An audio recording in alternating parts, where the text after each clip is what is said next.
tous, me voilà à nouveau avec encore une interview Yes to Life, les petites interviews Yes to Life, but what life? Toujours la même question. Aujourd'hui, je suis chez une artiste que j'aime beaucoup, qui est en plus d'être une artiste, est une très belle âme. Donc, je suis avec Cécile Dubourg. Et Cécile, elle va parler d'elle un petit peu. Et elle va parler aussi, elle va répondre donc aux 3 petites questions Yes to Life, peut-être plus. On verra. Donc, bonjour Cécile. Bonjour Célia. Donc Cécile, j'aimerais que tu parles un petit peu de toi, un petit peu de ce que tu fais. Et puis ensuite, on passe aux questions Yes to Life. Cécile, à toi. Ok. Alors, je peins. Voilà. On voit un petit peu derrière moi, il y a de la peinture. Et puis au-dessus, on voit des petits bouts, mais il y a des encres. Les dernières choses que je fais ces temps-ci, ce sont plutôt des encres, donc encre sur papier. Et les encres sur papier sont arrivées avec le confinement parce que les toiles, ça prend beaucoup de place, surtout que j'ai tendance à préférer le grand format. Et du coup, pendant le confinement, je me suis dit, ah, ça va pas être possible, je vais remplir la maison très rapidement. J'avais compris que le confinement, ça allait durer un certain temps. Et du coup, je me suis dit, non, du papier, ce serait mieux.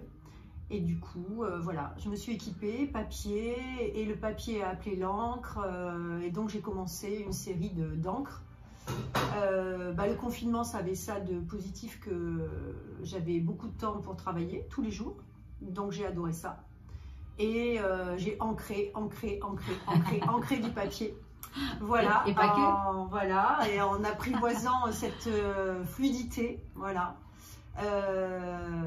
entre contraindre et laisser faire, parce que c'est bien ça, l'encre, c'est tellement fluide qu'il faut garder quand même cette fluidité, sinon pourquoi travailler l'encre?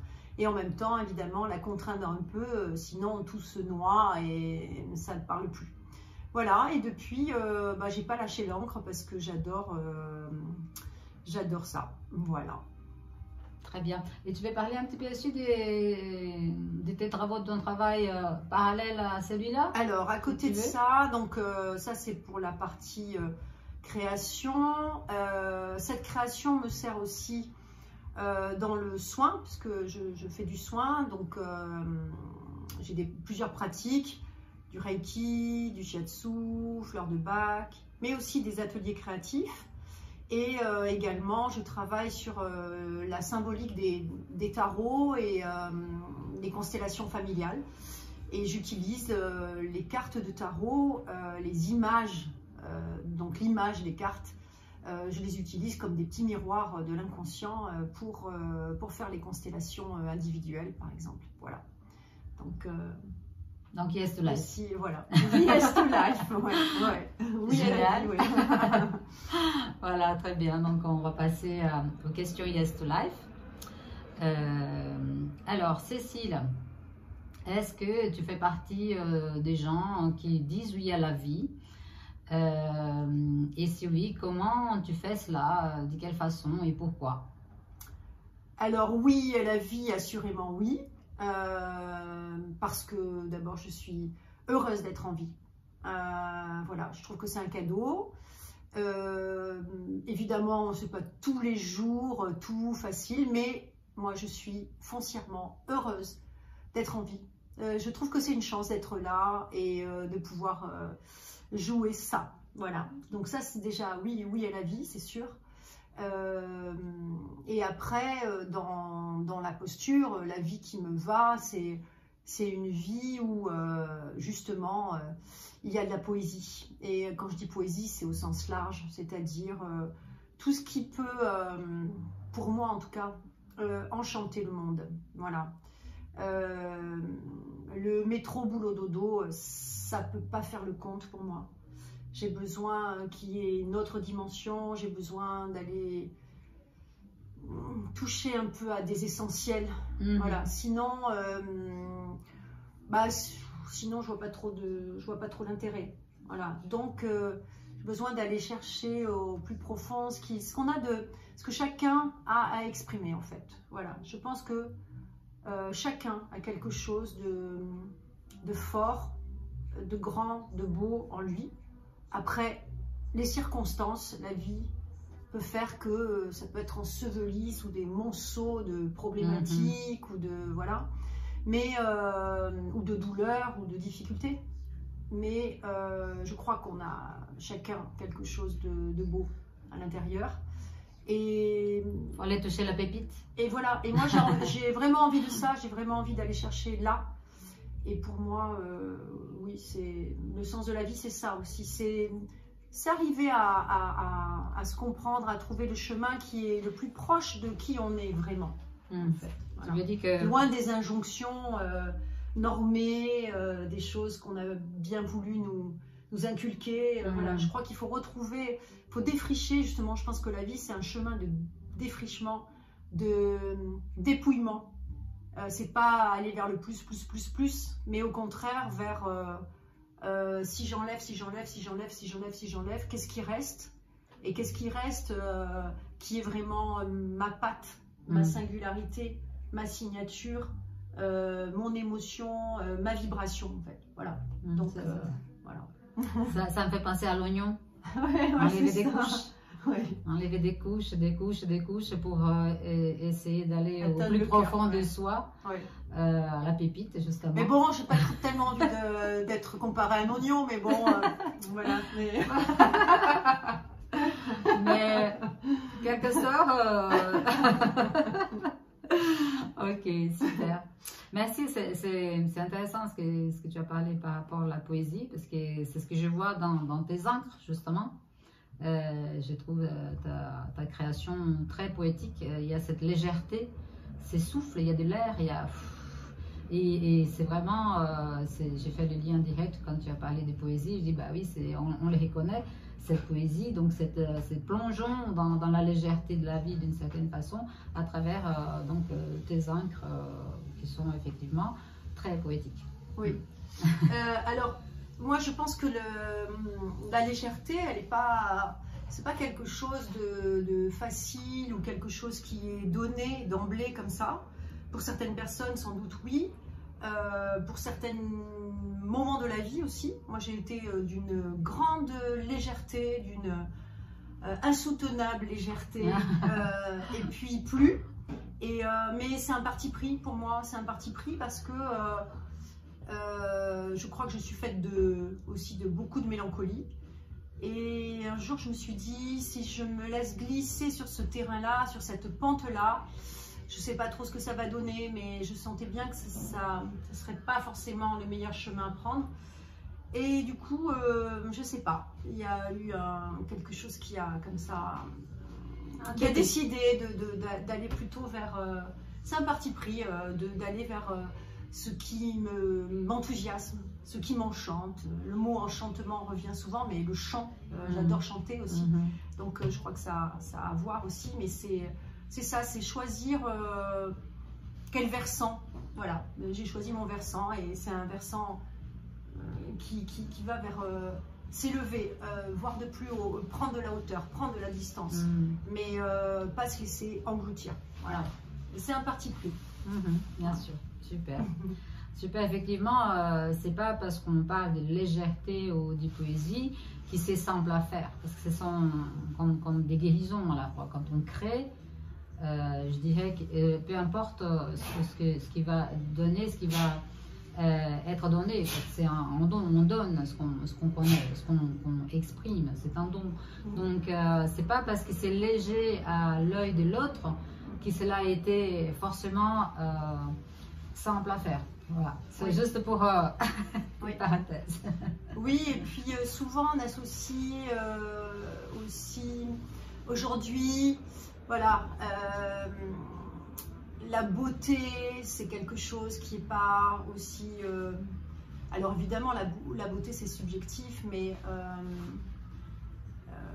la légèreté, la simplicité, ça peut être très vite taxé de quelque chose qui est un peu mièvre, qui est un peu mou, qui est un peu... Et moi, je ne crois pas du tout à ça. Je ne crois pas du tout à ça. Je pense que... Au contraire, ouais, c'est un parti pris, c'est une manière se tenir dans le monde, de faire le choix de traverser et de se mettre du côté de pouvoir traverser. Voilà. Qu'est-ce que je mets dans mon panier pour me donner l'envie de continuer et de traverser. Enfin, pour moi, c'est comme ça que ça marche. C'est vraiment, oui, tenir. Parce que, évidemment, on peut être dévasté par l'absurdité de la vie aussi. De l'extérieur. En tout cas, des événements, par l'absurdité de la gestion du monde, parce que le monde, c'est pas la gestion du monde, c'est pas la même chose, mais en tout cas, voilà. Et c'est vrai que quand on voit le désastre écologique, quand on voit l'inertie, quand on voit, on a plus envie de se tirer une balle que de vivre. Voilà. Mais moi, j'ai décidé de vivre, donc c'est un choix. C'est un choix. Vivre, c'est un choix. Voilà. Et du coup, j'ai envie aussi de donner au monde plutôt de l'enchantement que des revendications très fortes, encore donner de l'énergie contre. Ça, c'est pas ma... Il y a des gens qui font ça très bien et je pense qu'il faut de tout pour faire un monde, mais moi, ma place, elle n'est pas là. Elle n'est pas d'aller nourrir le lion, ce que j'appelle nourrir le lion, c'est-à-dire donner de mon énergie à aller contre ce qui ne convient pas. Et ça ne me convient pas. Et ça ne me convient pas. Donc contre, donner mon énergie à cet endroit, c'est pas ma place. Moi, je donne de l'énergie à ce que je pense être bon, positif, joyeux, heureux, lumineux. Et c'est comme ça, c'est nourrir plutôt ce qui me paraît être essentiel et important, plutôt que de nourrir, dire d'aller m'énerver, m'agacer, me rebeller, voilà. Ça ne veut pas dire que je nie ou que je ne suis pas au courant de ce qui se passe. Mais de toute façon, on est toujours au courant de ce qui se passe, même quand on veut pas, même quand on n'écoute pas les infos, on est quand même au courant. Donc voilà. Voilà, donc c'est ma posture. Je vois très bien, non, mais c'est ça, hein. L'important c'est les positionnements, je dirais, par rapport à tout ce que tu as dit, ce qui me vient en tête, c'est les positionnements. Comment je me positionne dans ce monde, par rapport à ce qui se passe aujourd'hui, par rapport à tout ce qu'on voit à l'extérieur. Est-ce que je me positionne à l'extérieur ou je me positionne à l'intérieur, et de quelle façon? Salut. Alors, comme c'est, voilà, ça c'est aussi la vie, maison ouverte, donc bonjour, voilà. Des amis qui rentrent, qui viennent pendant que, voilà. C'est la vie, Yes to Life, voilà, c'est comme ça. Voilà, ça circule, ça circule. Super, voilà. Ça c'est Yes to Life, j'aime ça. Voilà. C'est l'imprévu qui frappe à la porte et qui rentre. Ben, c'est pas mal.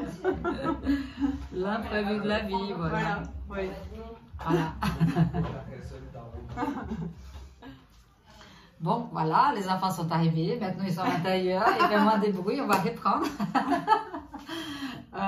Ok, génial, Cécile. Merci beaucoup pour ta réponse. Donc, voilà. La deuxième réponse, on passe à la deuxième réponse. Donc, qu'il s'agit de l'œuvre d'art. Et la question est, est-ce qu'à ton avis, une œuvre d'art peut-elle élever la conscience? Et de quelle façon? Quoi qu'il en soit, pour moi, l'œuvre d'art, il y a les deux mots. Il y a l'œuvre, être à l'œuvre. Donc déjà, ça, c'est une posture. Parce que être artiste aussi, je trouve que c'est de toute façon, quelqu'un qui décide, qui fait ce choix d'être artiste, il a une forme de résistance, une forme de... c'est déjà un choix de positionnement et dans la vie. Ça veut dire renoncer à beaucoup de choses aussi, souvent. Voilà, c'est faire jouer quand même son libre arbitre, sa liberté, voilà, décider que je vais me placer là, quoi qu'il en soit, je vais faire quelque chose que j'ai envie de faire ou qui me semble utile ou nécessaire de faire Voilà, souvent même ça ne procède pas toujours d'un choix, c'est j'ai besoin de faire ça, donc je le fais. Et ça déjà, je trouve que c'est une posture particulière. Et quant à la réception, recevoir l'œuvre d'art, pour moi c'est nécessairement nourrissant. Je pense que face à une œuvre d'art, il y a soit un questionnement, soit une émotion, soit, enfin, peu importe quoi d'ailleurs, ça peut être une attirance, une répulsion, enfin, peu importe, mais c'est rare, je pense, qu'une œuvre d'art ne vienne pas nous chercher quelque part. Oui, d'une façon ou d'une autre. Oui, d'une façon ou d'une autre, donc forcément... et puis d'ailleurs je pense que l'œuvre d'art, tout son sens est bien là, de venir nous chercher. Pour moi une œuvre d'art, elle arrive à atteindre son but quand elle vient nous chercher. Si je dois moi vraiment l'objet lui-même, l'objet artistique, s'il ne vient pas me chercher, pour moi, je ne dis pas que c'est pour tout le monde pareil évidemment, mais pour moi c'est que c'est passé à côté. Ça m'a d'ailleurs souvent j'ai eu cette sensation-là avec des œuvres très conceptuelles, quand l'objet n'est pas assez fort en lui-même et que je dois m'en référer au texte pour arriver à saisir quelque chose. Ça, pour moi, ça veut dire que c'est passé à côté. Et c'est évidemment pas vrai pour toutes les œuvres conceptuelles, mais quand l'œuvre conceptuelle vient me chercher d'une manière ou d'une autre, ok. Si elle vient pas me chercher, c'est qu'il y a un problème. Enfin, oui. Voilà. Voilà, peut-être que c'est ce qu'elle propose, tu n'as pas besoin, donc tu n'es pas interpellé par. Ça va interpeller quelqu'un d'autre, mais pas forcément toi aussi, ou moi. Je suis d'accord avec toi, je suis aussi dans ces contextes où, notamment dans l'art dit contemporain, très conceptuel, il y a certaines choses sur lesquelles effectivement ça ne me fait ni chaud ni froid, donc ça ne me donne aucune envie d'aller même en savoir plus. Et effectivement, cela c'est l'interrogation. Qu'est-ce que ça m'interroge? Si je reste au dehors, si je reste au dehors, et comme tu dis que ça fait ni chaud ni froid, pour moi c'est problématique. Et puis si je dois aller vers l'explication de l'objet, c'est un problème parce que, alors ça ne veut pas dire que je ne vais pas le faire, hein, je peux aller jusqu'à l'explication de l'objet, mais ça me dérange parce que dans ce cas, je me dis autant écrire. Voilà. Ouais, c'est un autre médium que j'affectionne particulièrement aussi. J'adore écrire et j'adore lire. Voilà, mais c'est autre chose, c'est l'écriture. L'écriture, ça fabrique des objets visuels sensitifs. Enfin voilà, quand on lit, on entend, on voit, voilà, il se passe aussi. On rentre aussi. Voilà, c'est ça. Donc, voilà. En effet. Donc, ça vient nous chercher aussi. Super. D'une autre manière. Très bien. C'est parfait. Merci pour ta réponse. Et on va s'avancer vers la troisième réponse, donc qui est d'actualité. Bon, tu sais, Yes to Life est né il y a maintenant presque 20 ans. Et la question principale de Yes to Life, effectivement, c'était cette question, oui à la vie, mais à quelle vie? Oui à quoi? À qui? À quelle vie? C'est la question vraiment qui posait cette œuvre. Et donc là, ça fait presque 20 ans et en fait, cette question, elle est plus d'actualité que jamais. C'est la dernière question, qui est donc la question concernant ce qu'on vit aujourd'hui, dans la société qu'on vit aujourd'hui. Comment toi, tu vois cette société, ces mondes extérieurs à toi, où tu vis, on vit encore dedans, on est là bien dedans, avec tous les bouleversements qu'on voit. Comment tu vis, comment tu fais pour traverser tout ça sans te faire trop de mal, ou voilà, comment tu fais pour avancer, justement on parlait de traverser tout à l'heure, la première question, comment tu fais pour traverser tout ça? Oui. Alors, moi j'essaie d'être présente à ce qui se passe vraiment très proche de moi. J'essaye d'agir autour de moi, déjà. Puisque je ne peux pas agir à des niveaux, voilà. Je ne vais pas agir à un niveau gouvernemental, bien sûr, bien sûr. Donc j'essaye d'être présente pour les personnes qui sont autour de moi, d'être généreuse. Voilà, j'essaye de donner le meilleur. Déjà, ça c'est voilà, une des premières choses. Et puis après, dans ce que j'ai à... je fais du soin, précisément aussi parce que c'est ça que je pense que je peux apporter. De l'aide, de l'entraide, d'épauler les gens, les aider à y voir plus clair. Voilà. Et puis... après, c'est ma posture aussi. Hein. Moi, je suis plus du côté de Matisse que... Enfin, je suis du côté de la douceur de vivre.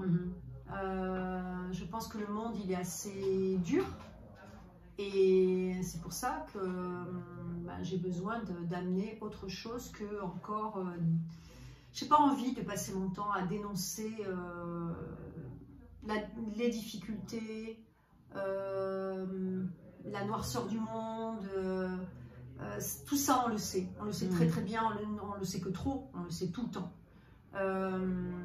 Donc, et c'est très bien de le savoir, on va pas se mettre des œillères.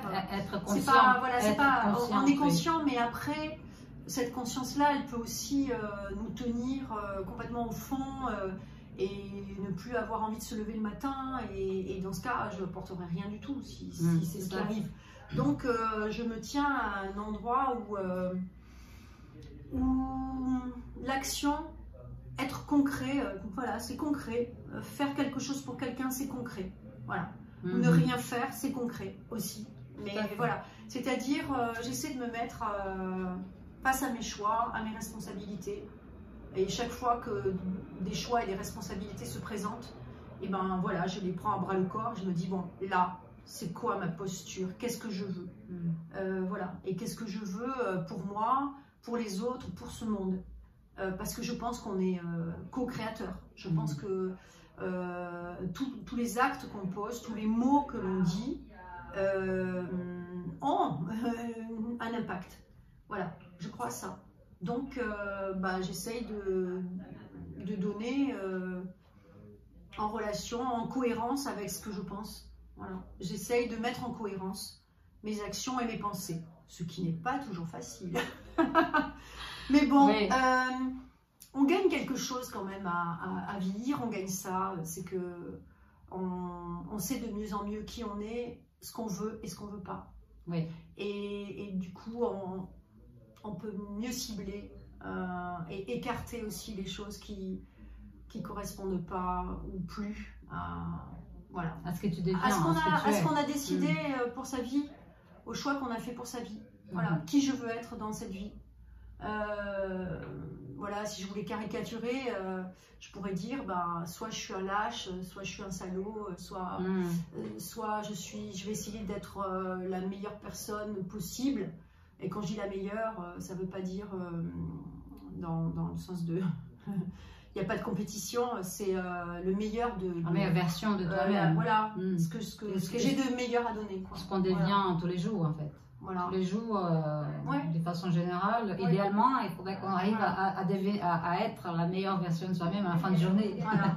Et pour ça, c'est vrai que moi, j'ai besoin d'être nourrie de belles choses. Parce que je crois que la vérité et la beauté, c'est... Je trouve que la beauté, c'est une vérité en soi. Quand on regarde la nature, enfin, cette forme de perfection, tout semble bien posé à sa place. Tout a un sens. Tout est juste. Il y a quelque chose, il y a une justesse qui est implacable. Et ça, c'est... En soi, c'est une vérité, quoi. Il y a quelque chose qui est, voilà, c'est une force, il y a une puissance. Oui, et puis c'est pas moyen, c'est radical. Il y a une radicalité. Mais j'adore cette radicalité-là, de savoir où on est. Voilà, un arbre, il va pas partir en courant. Donc il faut qu'il soit là, totalement là, et exister comme ça, à cette place-là. Voilà. Je vais rebondir. Et c'est ce qu'il fait. Je vais rebondir sur ce que tu parles là par rapport à l'arbre, et j'adore cette vision, c'est que, et je dis souvent ça, l'arbre, elle est. Oui. Elle ne va pas penser, il y a les saisons qui passent et elle va suivre les saisons pour pouvoir mourir en automne, renaître au printemps et faire des fleurs et des feuilles et des fruits. Et en fait, elle suit juste les cours des éléments et de la nature. Et rien que ça, c'est un exemple extraordinaire. Et c'est bien parce que tu l'as féminisé, là. Tu as dit l'arbre au féminin. C'est pas mal. C'est bien aussi, pas mal. Ben, les deux, ils sont, non? Il paraît que nous sommes féminins et masculins. Donc, voilà. Je pense que l'arbre, ça doit être pareil. Du moins, ça l'est à partir de maintenant. Voilà, c'est ça. Après Célia, c'est bon. Une arbre. Ouais. Ouais, moi, j'adore, mais mon lexique franco-brésilien, je trouve qu'il est pas mal. Et il y avait une autre chose que j'avais. Je ne sais pas si je vais réussir à récupérer parce que c'était un petit peu plus loin dans ta réponse. Oui. Et c'était concernant la conscience. C'était concernant la conscience. La conscience oui. Par rapport à ce qu'on voit dehors et ce qu'on vit. Et effectivement, c'est dans cette... c'est important d'être conscient, c'était ça. L'importance de la conscience. Je dirais personnellement que l'importance de cette conscience, des savoirs, parce que la conscience, c'est le savoir. Quand on sait, donc on est conscient, donc on va essayer de faire les choses à partir de cette conscience avec l'envie qu'on a de faire à notre façon. Voilà. Et je pense que c'est très important, effectivement, de connaître pour être conscient, pour pouvoir avancer. Parce que le manque de conscience, pour moi, c'est l'ignorance. Et malheureusement, je dirais que on est très nombreux à vivre dans cet espace-temps, là, aujourd'hui, sur Terre. Et c'est aussi, à mon sens, ce qui empêche les gens de pouvoir co-créer autrement. Et justement, de devenir l'arbre. C'est-à-dire d'être plutôt que paraître, et que d'être dans le paraître et dans l'avoir. Tu vois ce que je veux dire? Oui. Alors moi, sur la question de la conscience, je serais peut-être plus nuancée, en ce sens que je pense que on a parfois un inconscient très fort qui fait que on sait autrement. Avec l'inconscient, on sait autrement. C'est une autre manière de savoir, en fait, l'inconscient. L'inconscient capte des choses, comprend des choses, mais par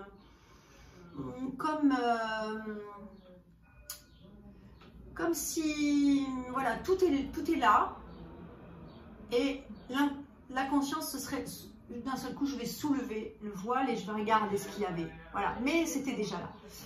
C'est un autre niveau de savoir, c'est une autre manière de savoir. Mais quelquefois, je pense que l'inconscient sait beaucoup de choses, comprend beaucoup de choses. Et aussi, l'inconscient, il fait tenir. L'inconscient a des stratégies inouïes pour faire tenir l'individu, pour le faire tenir debout, pour le faire continuer, pour rendre acceptables les choses. Donc ça, c'est pour moi, il y a quelque chose de très très important là-dedans. Et par exemple, les enfants, je trouve, ont un inconscient très fort et souvent très juste. C'est-à-dire que c'est comme si ils reniflaient les situations, ils savent de l'intérieur. C'est un savoir de l'intérieur. C'est un savoir qui n'a pas été mis au dehors et qui n'a pas été regardé, en fait. Hein, une espèce de fusion corps-esprit, enfin, corps inconscient. Oui. Il y a une espèce de fusion qui fait qu'on ne regarde pas la chose, mais elle est là. Elle est bel et bien là. Oui. Et ça, je trouve que ça a son importance, et pratiquement autant que d'être conscient. Évidemment, quand on est conscient, on peut prendre la main. Quand on est conscient, on prend la main.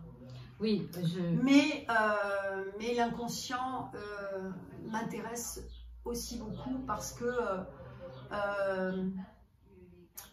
par exemple, l'inconscient et le corps, je trouve qu'ils ont un dialogue merveilleux où chacun se renseigne l'un de l'autre et arrive à faire tenir.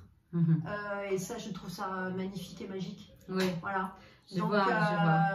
Donc, quand on dit, évidemment, on a envie d'être conscient, c'est bien d'être conscient pour pouvoir prendre la main, pour pouvoir être en responsabilité. Oui, je suis d'accord avec ça. Mais ça relègue l'inconscient comme à quelque chose qui serait moins ou moindre ou presque, on est inconscient, c'est pas bien. Mais des fois, c'est très très bien d'être inconscient aussi, je pense. C'est très très bien parce que ça permet de traverser. Ça permet de tenir, ça permet de s'échapper aussi de difficultés, de souffrances, de choses intenables. Donc, voilà. Oui, j'entends ce que tu dis et je suis d'accord également avec toi sur certains points. Bon, moi, je parlais plutôt du conscient. Bien sûr, l'inconscient pour moi, personnellement, l'inconscient pour moi, ce sont la mémoire de tout ce que nous savons qui est inconscient dans notre ADN. Ça, c'est ma vision, d'accord? Et effectivement, je suis d'accord avec toi sur ces points. Je pense qu'on ne devient conscient qu'au fur et à mesure qu'on est prêt à devenir conscient ou conscient. Parce que c'est en fait cette conscience-là qui va permettre de me relier à cette inconscience, c'est-à-dire à ces mémoires qui sont en nous, elles sont nulle part ailleurs, nos mémoires. Elles sont dans notre ADN, elles sont dans notre corps, partout. Et en fait, l'un soutient l'autre. C'est ma façon de voir. Donc, en fait, ils ne sont absolument pas séparés, mais au contraire, ils sont reliés l'un à l'autre. Et la conscience de cela permet de venir le chercher, en quelque sorte. Tu vois ce que je veux dire? Oui. C'est vraiment des interactions fortes. Tout le temps. Génial, j'adore cette question, super. Magnifique. Bon, très bien. Alors, pour finir, est-ce que tu aurais une petite citation ou qu'est-ce que tu dirais à tous ceux qui sont en train de nous regarder ou qui vont nous regarder? Ils ne sont pas en train de nous regarder parce qu'on n'est pas en direct, mais tous ceux qui vont regarder cet entretien. Qu'est-ce que tu aurais à dire donc, par rapport, donc c'est où il y a la vie alors... Une petite résumé, une petite synthèse. Oui, oui, à la vie, pour moi, c'est quand on est au bal, il faut danser. Quand on est au bal, il faut danser, voilà, sinon on s'emmerde, quoi. Sinon, on va regarder les autres faire, on va être, on va être figurant de la vie. Bon, pas très marrant. Donc, quand on est au bal, il faut danser. Et puis, demain est un autre jour aussi, j'aime bien. Parce que, quand il y a une difficulté, ok, bon, aujourd'hui, c'est comme ça. Aujourd'hui, il faut savoir laisser passer. C'est pas mon jour, peut-être, mais demain. Voilà. Et ce demain, c'est à chaque instant, puisque j'inspire, j'expire. Et quand on dit j'expire, si je reprends pas d'inspire, ça sera la fin. Donc voilà, c'est en fait chaque seconde meurt, naît, chaque jour, etc. Mais ça paraît comme ça, complètement idiot de dire ça, mais c'est une réalité. C'est une réalité, le souffle, c'est quand même... c'est premier, mais de la même manière que le souffle est premier, chaque seconde, chaque jour, on peut se réinventer, inventer quelque chose, voilà. On manque souvent d'imagination, c'est vrai, on aime bien aussi le confort du faire toujours pareil. Mais bon, on n'est pas obligé. Non. Et puis de temps en temps, c'est bien d'imaginer autre chose, de sortir de sa zone de confort, de sortir de donner un coup de pied dans la fourmière. Ouais, j'aime bien. Inventer des choses de temps en temps comme ça. Génial. Voilà. Bon, écoute, je vais rajouter une dernière question, ça y est, ça fait 4 questions. Je vais rajouter une question très simple, je pense que je vais la rajouter pour toutes les prochaines interviews. C'est la question est très simple, pas facile à répondre, mais très simple. Qui est la personne la plus importante de ta vie? Quelle est la personne la plus importante de ma vie? Oui. Mon fils. Voilà. J'ai répondu. C'est pas simple à répondre, n'est-ce pas? Ouais, c'est pas simple à répondre. Ouais. Mais bon, mes amis sont importants. Je suis importante pour moi-même. Quand même. Voilà. Mais ça, peut-être ça passe après quand même. ben voilà, il faut que je sois en vie pour être importante pour quelqu'un, donc il faut que je me tienne en vie, voilà. Mais voilà, et puis j'aime vivre. Mais bon. Voilà. C'est le mot important qui est peut-être qui coince au portillon. Peut-être, Ouais, peut-être. Peut-être qu'il faut poser la question autrement. Je vais y réfléchir. Ouais. Bon, ben c'est super. Merci Célia. beaucoup, Cécile. Merci beaucoup, c'est génial. Merci beaucoup pour ces petits moments toujours agréables. Moi, j'adore faire ça, finalement. On va faire un petit tour de la maison pour voir un peu de ces encres dont je vous ai parlé sans Exactement. Je vais faire une petite voilà. vidéo des quelques œuvres de Cécile, donc qui sera sur la vidéo. Et je vais aussi ajouter donc des coordonnées si vous voulez en savoir plus sur ces diverses activités que vous pourrez découvrir très vite sur YouTube. Je vous remercie immensément de voir cette petite vidéo. J'espère que ça vous sera utile. Et bah, n'oubliez pas de laisser un petit cœur si vous voulez bien. Et puis de s'inscrire si vous voulez pour suivre les prochaines interviews. Yes to life, but what life? Bye. Merci Cécile. Merci Célia.